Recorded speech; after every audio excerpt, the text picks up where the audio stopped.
All right.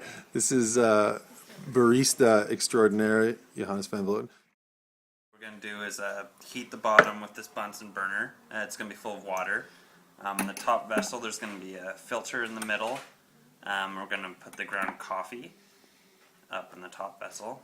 I'll kind of explain as I'm going on. Sure.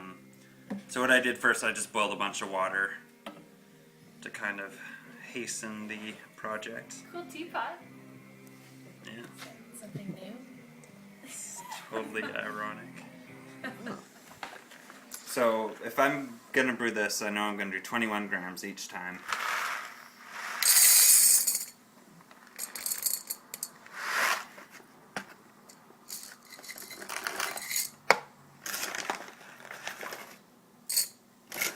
$21. I'm going to use fresh coffee from Skilled Roasters. This coffee is actually extremely light.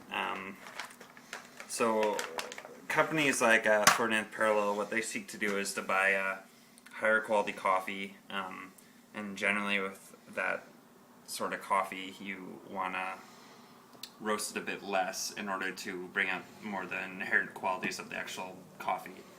Whereas most companies will buy cheaper coffee, roast the hell out of it essentially, so that it will taste the same every time. It'll taste like a dark roast, which is what people expect with coffee.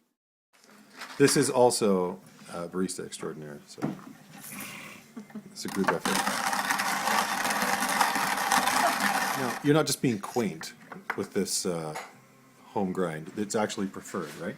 Why? Well, it's great for French press. It gives you a nice coarse grind, and it's kind of the romantic idea of grinding your own coffee. So this is freshly ground coffee. It's important to grind your coffee fresh because the second you grind, coffee releases all the CO2 stored within, and when it loses CO2, it'll start staling. That's the importance of buying freshly roasted and grinding at home. Now I'm just going to spark this baby. This is the little Bunsen burner.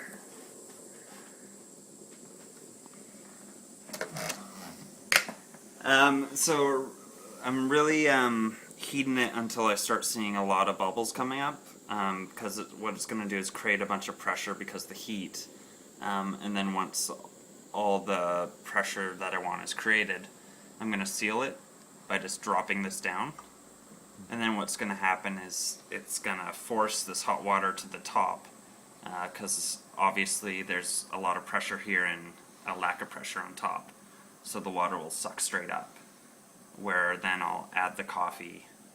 It'll brew for about 50 seconds, and then I'll remove the heat, and then because all the hot water will be on top, it'll be hotter, and the bottom will be cooler, so then I'll reverse the siphon. So, what is the advantage of brewing it this way? Is it? It seems so elaborate and complicated. Is it to keep the water and coffee in contact for a really precise amount of time? I mean, that's what you want to do with any brew method.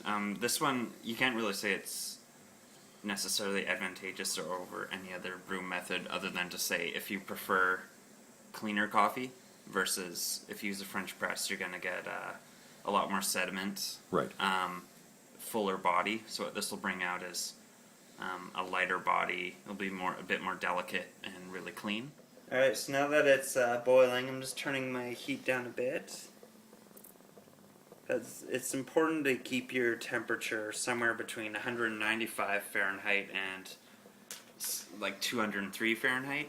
If it's too hot, it'll cause the coffee to extract a bit faster than I want it to, which will result in a bit more like bitter flavors, whereas that's not what you want out of a coffee like this. Right.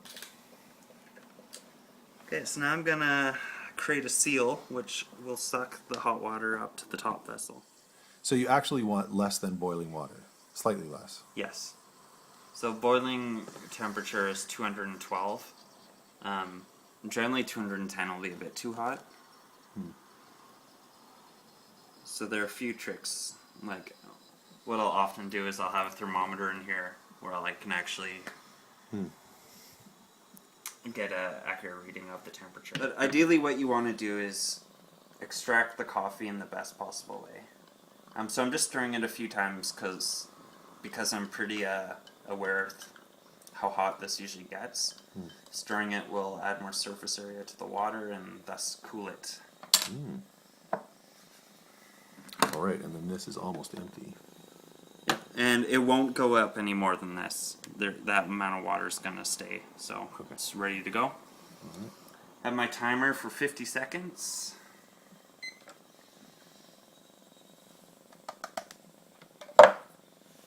One, two, three, four. I always put an ice cube on the bottom to cool the bottom vessel faster. And immediately the water will start coming down. 1, 2, 3, 4 stirs.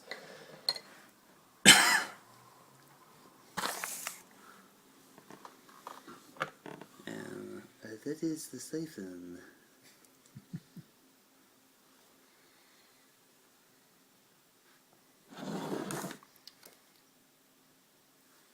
And you notice the color is really beautiful, kind of reddish brown versus Right, the black of the coffee. which is typically, and that's just the roasting style. This coffee in particular, Right.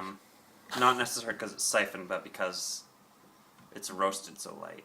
And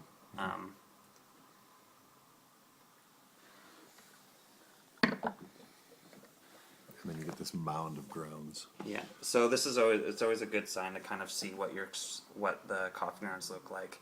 I have a nice dome, which kind of signifies that the extraction was pretty even. It all sucked down evenly into the bottom. Whereas if you had a bunch of grounds on the side, it would mean that a bunch of hot water passed through grounds here, but the hot water going down there didn't pass through as much. Okay. So it just signifies that it should be an even extraction. 10-15 minutes from now, it's going to taste so good because you're going to get the perfect temperature for tasting the sweetness. You're going to get a nice acidity. Really, it's not good until it's quite cooler. But a coffee like this, you could drink cold too. Why would you want to scald yourself?